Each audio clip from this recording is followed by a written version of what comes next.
Hello students, how are you? Hope this video will find you healthy and prosperous. This is Amreen Hashmi and the topic which we are going to discuss today is dark reactions. As we were discussing the phases of photosynthesis and the previous lecture I have discussed light reactions. Now today's topic is dark reactions.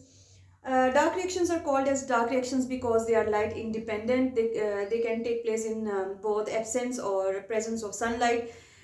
They just require the energy that is stored in ATP and NADPH और इस energy को जो है utilise किया जाता है to synthesise glucose by reduction of carbon dioxide या by fixing the carbon.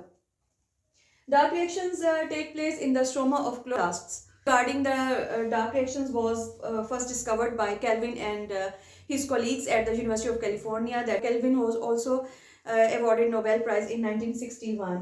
Dark reactions को हम Kelvin cycle भी कहते हैं और Kelvin cycle can be defined as the cyclic series of reactions that is catalyzed by specific enzymes. और इस series में जो है कार्बन को फिक्स किया जाता है और ग्लूकोज को सिंथेसाइज किया जाता है by utilizing the energy that is stored in ATP and NADPH and these ATP and NADPH are synthesized during the light reactions. Kelvin cycle जो है that is further divided into three phases. First phase is carbon fixation, second reduction, and third is regeneration of carbon dioxide acceptor. तो इन सारी stages को अब हम detail में discuss करते हैं कि रिएक्शंस किस तरीके से कैरी आउट किए जाते हैं और किस तरीके से ग्लूकोज को सिंथेसाइज किया जाता है bye fixing the carbon of carbon dioxide. तो केल्विन साइकिल जो है वो स्टार्ट होता है जब कार्बन डाइऑक्साइड इनकॉर्पोरेट करती है एक ऑर्गेनिक कंपाउंड के साथ और यहाँ पर जो फर्स्ट स्टेप है that occurs that is of carbon fixation. अब वो किस तरीके से स्टार्ट होती है. फर्स्ट स्टेप ये होता है कि ऑलरेडी जो केल्विन साइकिल में एक highly reactive phosphorylated 5 carbon sugar present होती है जिसको हम राइबोलोस बिसफॉस्फेट कहते हैं, RUBP भी इसको कहते हैं और दैट इज़ प्रेजेंट और ये हाईली रिएक्टिव होती है. 5 कार्बन कंपाउंड है, ये कंबाइन करता है with the carbon of carbon dioxide. 5 carbon compound combines with the carbon dioxide. यहाँ पर फिक्सेशन होती है कार्बन की. ये फिक्सेशन किस तरीके से होती है जब कार्बन डाइऑक्साइड जो है वो कंबाइन करता है RUBP के साथ तो एक हाईली अनस्टेबल 6 कार्बन कंपाउंड बनाता है जो कि इमीडिएटली ब्रेक करता है और एक 3 कार्बन कंपाउंड बनाता है दैट इज कॉल्ड एज 3-फॉस्फोग्लाइसरेट या इसको फॉस्फोग्लाइसरिक एसिड भी कहते हैं, PGA भी कह सकते हैं इसको. This is called as fixation of carbon.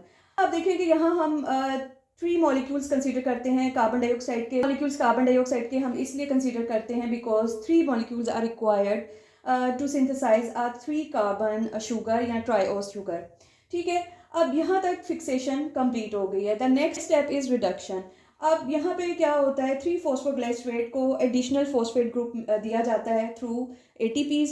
जो ATPs हैं वो ADP में कन्वर्ट होते हैं और एक एडिशनल जो फॉस्फेट ग्रुप है वो 3-फॉस्फोग्लाइसरेट को देते हैं जिसकी वजह से 1,3-बिस-फॉस्फोग्लाइसरेट बनता है.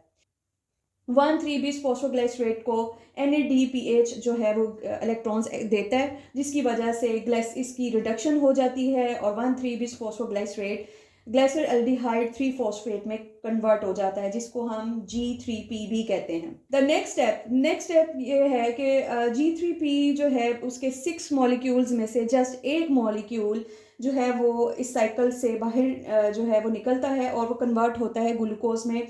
बाकी जो 5 मॉलिक्यूल्स होते हैं G3P के वो इसी साइकिल में ही रहते हैं. 5 मॉलिक्यूल्स हैं G3P के, अगेन उनको कन्वर्ट किया जाता है राइबोलोस फॉस्फेट में. G3P मॉलिक्यूल जो है वो खुद को उसका जो कार्बन स्केलेटन है वो खुद को चेंज करता है और अरेंज करता है खुद को 5 कार्बन कंपाउंड में और बनाता है राइबोलोस फॉस्फेट. राइबोलोस फॉस्फेट को अगेन राइबोलोस बिसफॉस्फेट में कन्वर्ट किया जाता है. यहाँ पर अगेन एडिशनल जो फॉस्फेट ग्रुप है वो ATP से लिया जाता है और राइबोलोस फॉस्फेट को कन्वर्ट किया जाता है राइबोलोस बिसफॉस्फेट में. अब राइबोलोस बिसफॉस्फेट अगेन इस साइकिल में मौजूद होती है कि वो मज़ीद कार्बन डाइऑक्साइड के साथ रिएक्ट कर सके, मज़ीद कार्बन को फिक्स कर सके और उसे कन्वर्ट कर सके ग्लूकोज में.